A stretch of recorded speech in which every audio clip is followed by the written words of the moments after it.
اکتبر 539 پیش از میلاد شهر باستانی بابل توسط کوروش و لشکریانش فتح شد.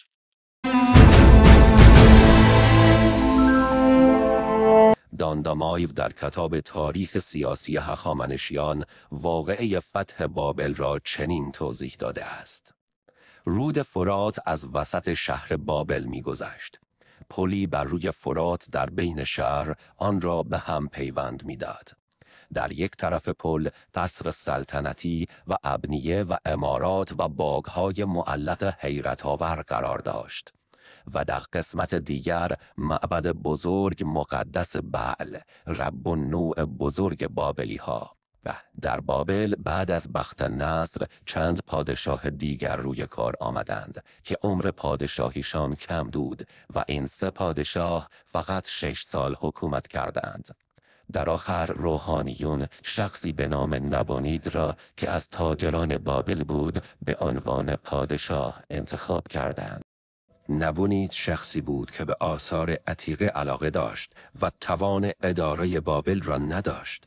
اهل مملکت داری نبود و زمام امور را به دست پسرش بالتازر سپرده بود. کوروش در راه بابل به رود گیندس، کرخه امروزی رسید.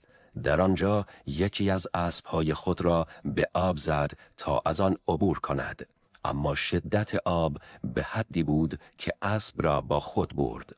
کوروش همانجا قسم خورد سطح آب را به حدی پایین آورد که حتی یک زن بدون اینکه حتی زانوهایش خیس شود بتواند از رود عبور کند.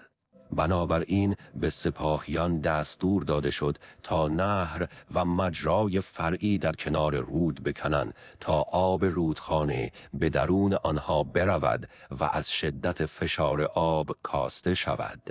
این کار 6 ماه به طول انجامید و تمام تابستان صرف این کار شد.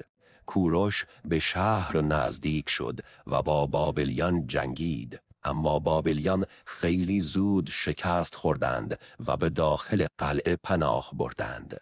کوروش شهر را محاصره کرد، اما بابلیان اعتنایی نکردند، زیرا آذوقه چند سال را در انبارهایشان ذخیره کرده بودند. نبونید پیش خود مطمئن بود که ایرانیان نمی توانند مدت زیادی را در پشت دیوارهای شهر سپری کنند و به زودی به زانو در خواهند آمد و به کشورشان باز خواهند گشت. در بیرون شهر سپاهیان ایران در حال کندن دالم‌های زیرزمینی بودند و در اطراف رود حفاری هایی کردند، اما بابلیان به حکمت کار ایرانیان پی نبردند. یک روز صبح وقتی از خواب بیدار شدند دیدند که هیچ کس بیرون شهر نیست و گمان کردند که ایرانی ها خسته شده و رفته اند. بالتازر در قصر خود ضیافت بزرگی ترتیب داده بود، اما ناگهان خبری بد به گوش او رسید و این خبر این بود که بابل تسخیر شد.